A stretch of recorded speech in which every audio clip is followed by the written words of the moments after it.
So the idea is that, the theory is that the greater you transgress, okay? This is the level of transgression.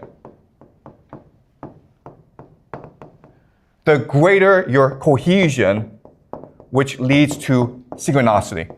Okay? That's a theory I want to propose to you. All right? So transgression, I mean, it's a very simple idea. You're breaking the rules, right? You're cheating. And therefore, everyone wants to put you in prison.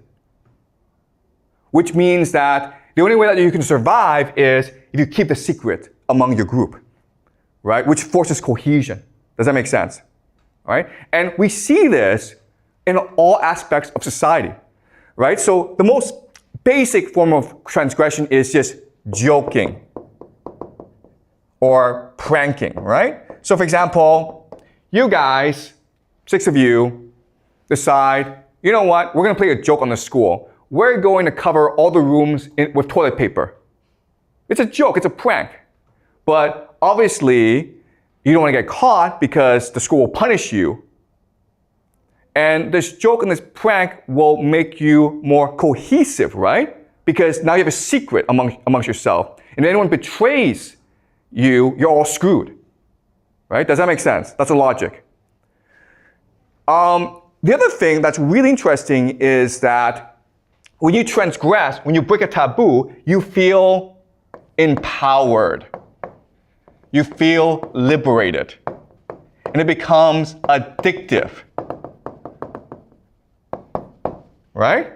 You fill the school with toilet paper. You're like, that was a lot of fun. Why was it fun? Because you broke the rules. You feel, I'm more powerful than my teacher. So you keep on doing more and more of this stuff, right? Then you may be like, hey, let's go to the store and steal a candy. That candy may cost $1, nothing, right? But you try it and you are terrified. You're seized by doubt. You're seized by fear. Sorry, so this is the sound that tells us that we should go on break, but again, we don't go on break in this class, okay? So I apologize. We're not taking a break. We keep on going, okay? But that's what the sound is. Okay, so you're terrified because your mother, your teachers, everyone told you stealing is bad, right? But when you actually go and do it, how do you feel? You feel energized. You feel liberated. You feel empowered. And if your friends were with you, the friendship becomes much more unified, much more cohesive, much more synchronized. Does that make sense? And now you want to like, let's break more rules. Let's see what happens if we break more and more rules. And you keep on going because it's addictive. And ultimately, there's a transgression that is the ultimate taboo, which is what? You guys know? Yeah, right? This.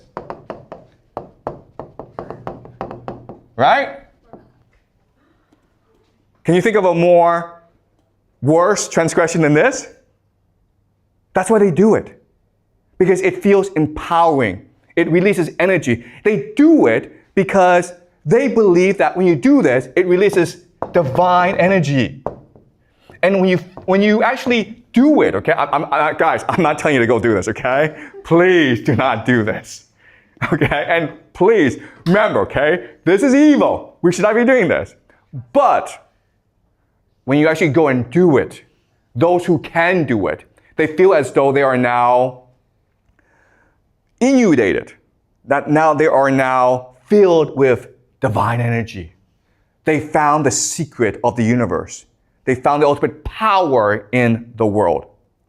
Another transgression, which is not as bad, but pretty bad, is the idea of incest, right? And there are secret societies out there, guys, that do this. And you know what, guys? I hate to tell you this, okay? But they do it in public in front of everyone else. Because that creates both group unity, synchronicity, and it releases in their minds divine energy. They have now access to God. If you want to know what secret societies do, well, yeah. This and this, okay? And again, this is only a small group of people. But now we know why these people control the world. Because they're able to keep secrets. Because they're more motivated than everyone else. And they're able to work together in a way that allows them to achieve ultimate power. These leaders you see, right? These leaders you see, they are puppets. They are just the face. The real power are these secret societies that practice these rituals. And again, I'm not saying this is the truth. I'm just saying this is a possible theory about how the world works, right? Because this is a class of speculation. It's a class of theory. Don't think this is the truth, okay? But you can think about how this works and ask yourself, does it explain the world? Okay? All right. So having explained this, what I want to do now is go into the deep theory as to why this is happening.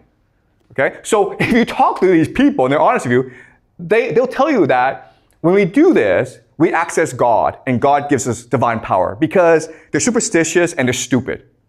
Okay? Just because they're the elite, just because they're powerful people does not mean they're clever. In fact, they're kind of stupid if you actually meet them. All right? But I'm going to explain how this system works. And when I explain it to you, it will make sense. Okay, but are we clear so far about what's happening, guys? All right? I know this is disturbing, and I know I'll probably get banned on YouTube for this, but it's important that we do this, okay? All right. So now I'll explain the theory as to why this is happening. How is a transgression is able to unleash divine energy? Okay, so Kant. We will look at some major thinkers, and they're really deep thinkers, and we'll go more into them this semester, but I'm going to introduce them, okay? So Kant. Remember from the first class, Kant had a theory of how the world works. There is no objective reality that we see, okay? So before, the assumption was that we just absorb reality, okay? But Kant says that we are active. Sorry, we'll wait for this.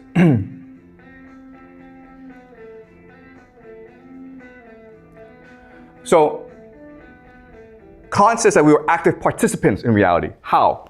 Well, because our brains are filters. We add space and time to reality. Space and time does not exist outside of us, okay? So the objective reality is called noumena, okay? The things in themselves. Do not worry about these names, but this is the objective reality. What happens is that for our filters, we interact with the noumena, and that creates something called the phenomena. The things that we see, the phenomena, okay? And that's the world we know. The noumena we can never ever know. That's the theory of Kant, okay? And this has been confirmed by neuroscience. So this is basically the most accurate model of the world that we have. The problem, though, is that Kant's conception of the world creates three questions, okay? The first question is, what is a noumena? Kant says we can never know it, but we still want to know it. Okay, that's the first question. Second question then is, who gave us these filters? Right? Where do our filters come from? How do our minds work, and who created our minds in the first place? That's the second question. The third question is, if we are all seeing the world for our own lens, how do we know that we're seeing the same world? How do our perception of the world align together? Okay? So Kant creates these problems. Hegel, who comes after Kant, Friedrich Hegel, by the way, he proposes a solution to these three problems. And what he says is this, and this is really important for us to understand, is the noumena is the Geist. The Geist is hard to translate. We usually translate it to mean spirit. Okay, so what Hegel is saying is that the spirit world is what creates the material world. We are just a shell. What really matters is the spirit world. Now, it's really important to understand the concept of the Geist, okay? And again, it's German, but there's no actual English translation for it. So it's best to see Geist as a combination of 3 words that derive from Geist. Okay, these 3 words are ghost, geyser, and gist. Okay? So these 3 English words are derivatives of the German word Geist. Right? Most words in English are actually German in origin. Sorry, not most words, but many words, okay?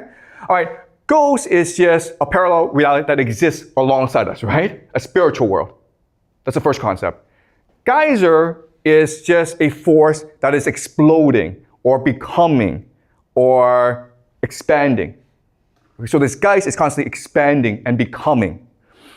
Gist means the essence of things, the core of things. Okay? So the real truth in the world is the Geist. Not what we see, but what is invisible to us. Okay, so that's the idea of the Geist. Does that make sense? Now with the Geist, we can answer all 3 questions. The noumena, the real world, is the spiritual world, not the material world. It's the Geist that gives us these filters. And because we're all seeing the world through the Geist, we see the same world. Okay? So now this creates another problem, which is, where did the Geist come from? What is the Geist? Okay? And here we will look at Plato and Dante. Okay? So again, this is a really deep theory, and we'll go more deeply into this as the semester moves. But I just first want to introduce the idea to you right now, okay? So this comes from Plato and a religion called Gnosticism. Okay? The Gnostics. Gnostic just means knowledge. Okay. So in the beginning, the Big Bang, the force is the monad, or the one. Okay, there are different names for this thing, or nous. Just think of this as a supreme God. Okay, the Big Bang, the force, like the sun almost. Okay, the spiritual sun of the universe. The nous works by breathing. When he breathes, he vibrates his divine power. And through this, he creates new beings called dyads. Dyads are just pairs of forces. Okay? And these dyads then create different realities. All right? So different realities are being created through this interaction. And eventually, you reach Earth. Okay? So, in other words, what Plato and Gnostics are telling us is that the Geist is a multi-layer, multi-dimensional world that we access all the time. Okay? Does that make sense? And the Earth, what we see, it is just the most outer shell in this universe.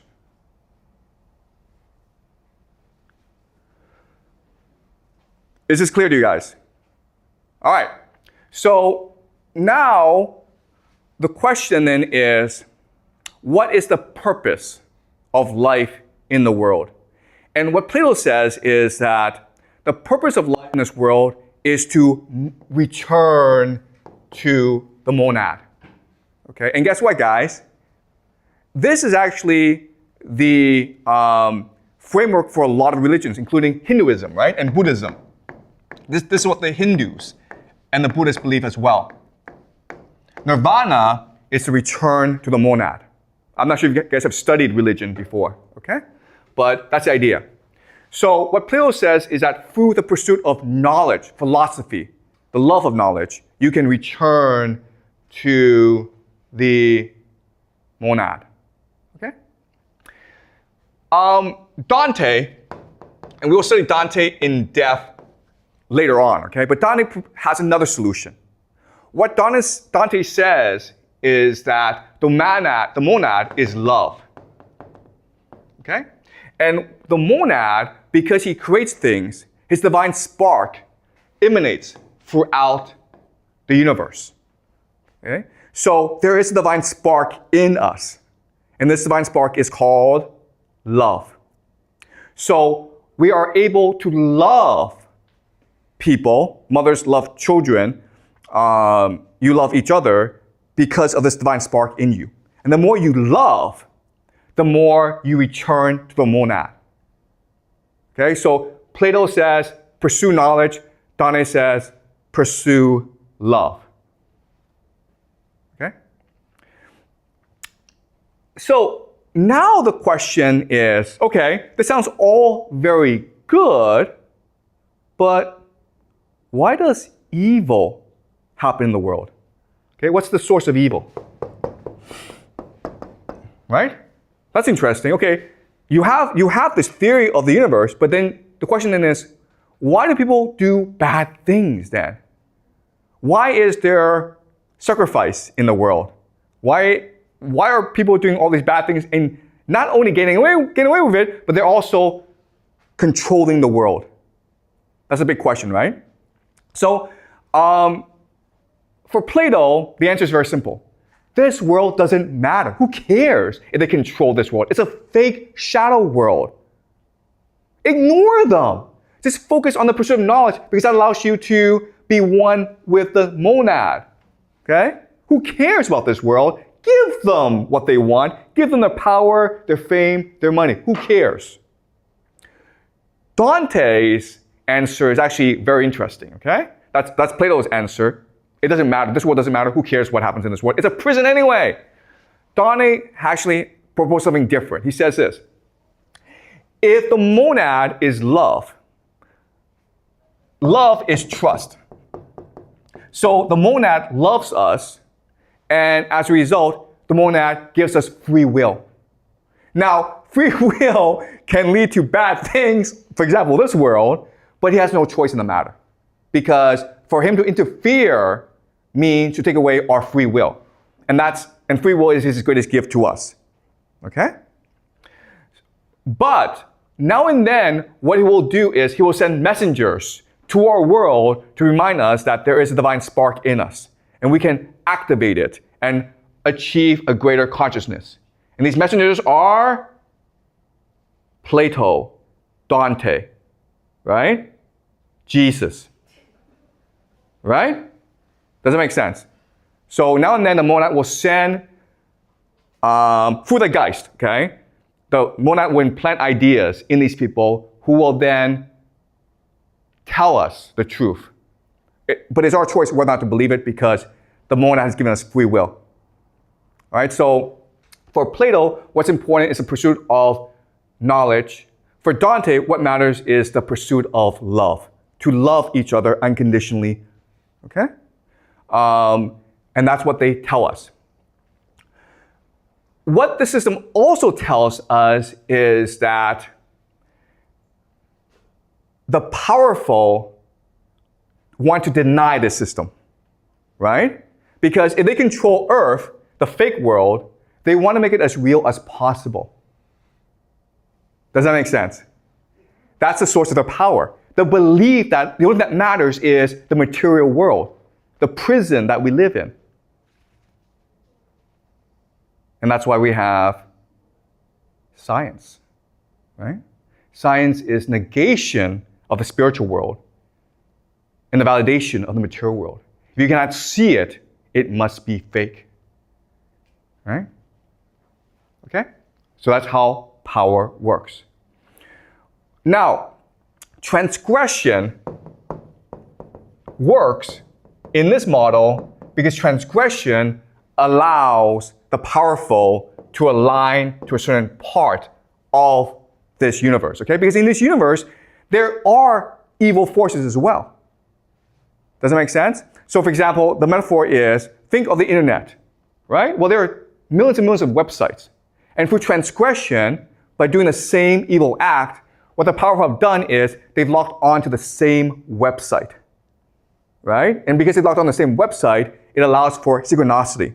It allows for them to commit, to think alike. and to behave the same way. Okay? All right, so that's the general theory. And again, this is all speculation. I'm not telling you this is true, but I'm giving you a framework to work with to better understand why things happen. We're just speculating. We're using our imagination here, right? I know there's a lot, but Kant, Plato, Hegel, Dante, we will go much more deeper into over the semester. I just introduced these ideas now. Okay, questions, guys? Okay, you had a question from last class, right? Right, so can you ask a question from last class, and I'll answer it first? All right, from last class, you mentioned that the ones that control society are those old pensioners, right? Because they get revenues from the youngers and they control the society.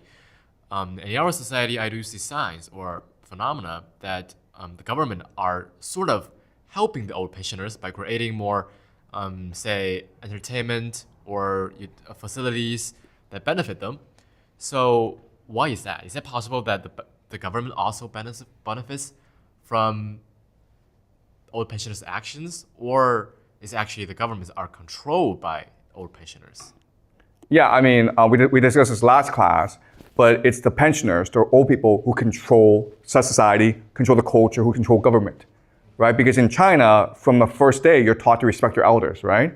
You're taught that elderly people are worth emulating, they're worth studying from. They're what's most precious about our society. So it makes sense that the government would create policies to most benefit the elderly. Okay, that's just the structure of Chinese society. Respect for the elderly. Okay, thank you. Any more questions, guys? Yep. Ember has a question. Okay. So I was just thinking about the model, and I think The monad. This Okay. model that we have on the board. So like you said, the existence of evil is, if you don't mind repeating yourself. Oh, yeah, so what is evil? Yeah. Okay, in the system. Okay, so in this system, what is evil is the denial of the system. Okay? So because the monad is the truth, it's love, right? So the closer you move to the monad, that's what's good. The further you move away from the monad, that's what's evil, right? So at the very end of this model is earth. So the more you embrace the material world, the more you deny the spiritual world, that's what's evil in this model. Okay. So for Plato, what's good is the pursuit of knowledge. And what's evil is the pursuit, the denial of knowledge, which includes, by the way, art, right? Movies. Because movies are just a shadow of the shadow world. If the world we live in is fake, and movies, all they do is depict this fake world, then it makes things worse. Okay? And Dante, whatever allows for more love is good. What allows for less love is bad. Okay? So just to add on to that, so what if, like we mentioned earlier, sacrifice can be considered as a way to unite people. It creates cohesion. Yeah. And with cohesion, it unlocks divine energy because you're accessing a part of this model. Okay. Yeah. Does that make sense? Yeah. Right? So, and that's why, as you're doing this sacrifice, they are worshiping a certain god. Right? So sacrifice is part of their religion. It's not done independently. They have a religious framework for the sacrifice, and that's why they do it. Right? They don't do sacrifice for the personal sacrifice. They do sacrifice as a consummation of their religion, because that's what their religion demands of them. Right? And because so they're worshiping a god, they're sacrificing these people to send to this god. Okay. Right? So they're accessing a part of this model, which is a lower part, okay? And there are evil beings in this model as well, right? But they go lower. Okay, so by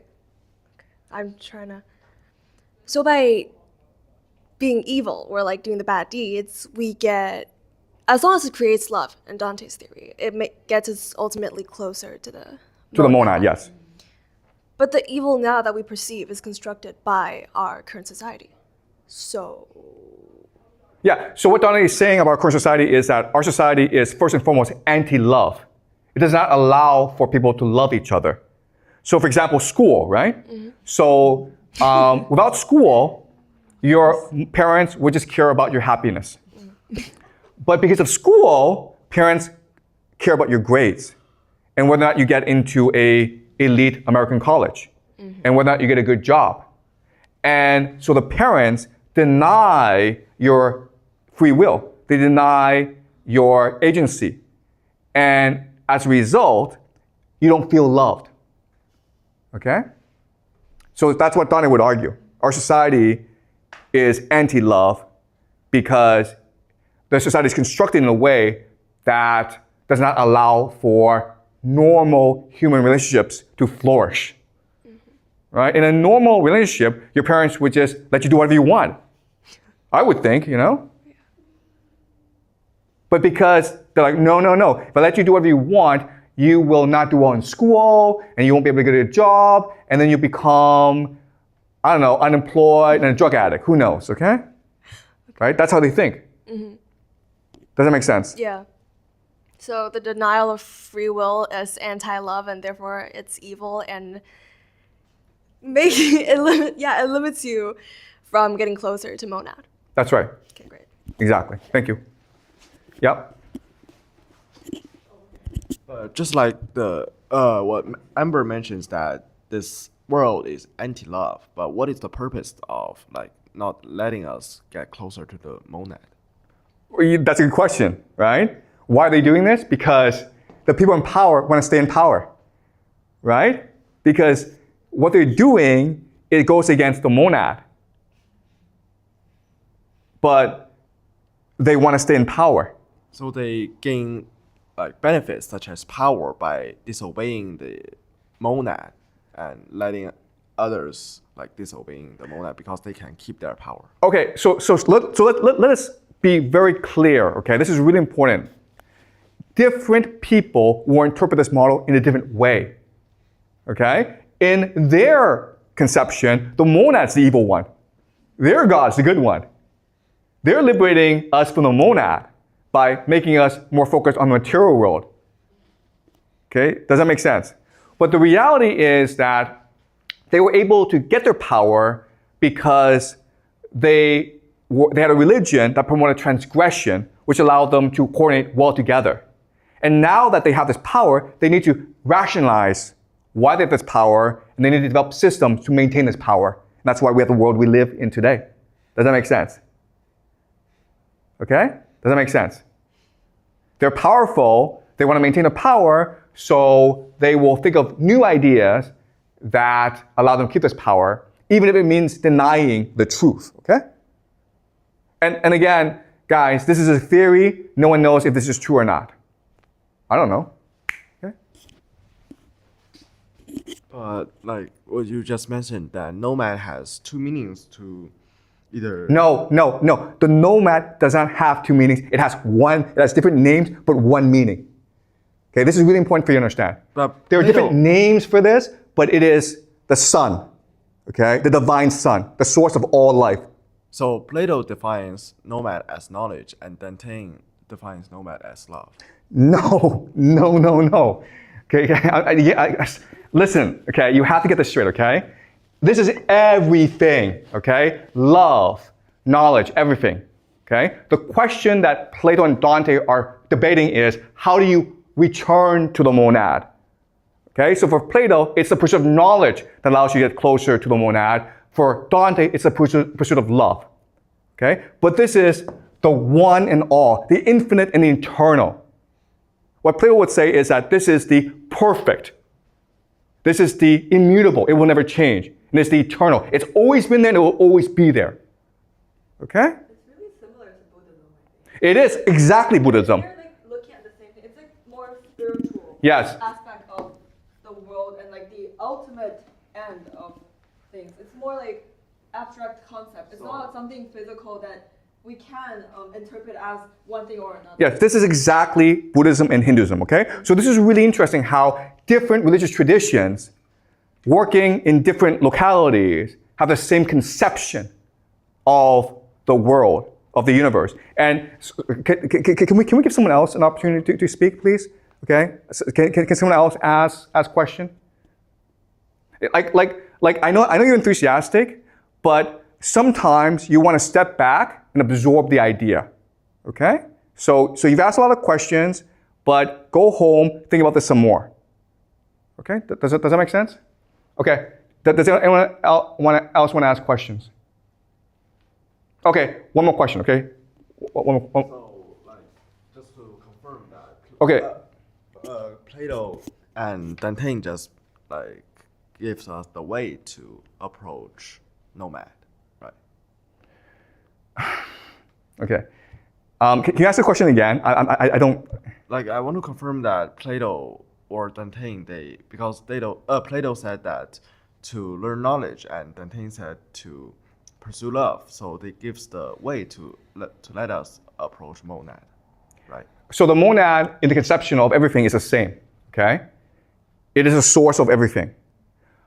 Plato and Dante are proposing different ways to become closer to the monad, right? For Plato, it's like spend your entire life learning mathematics, specifically geometry, because he thinks that geometry is really the language of the universe, the secret language of the universe. Dante says, that's too hard, guys. That's not intuitive. Like, for Plato's an elitist, right? Plato is like, only if you come to my school and you learn geometry, sacred geometry, will you access heaven. Dante's like, that makes no sense. The monad would not create a system which only the elite, the chosen, could access him.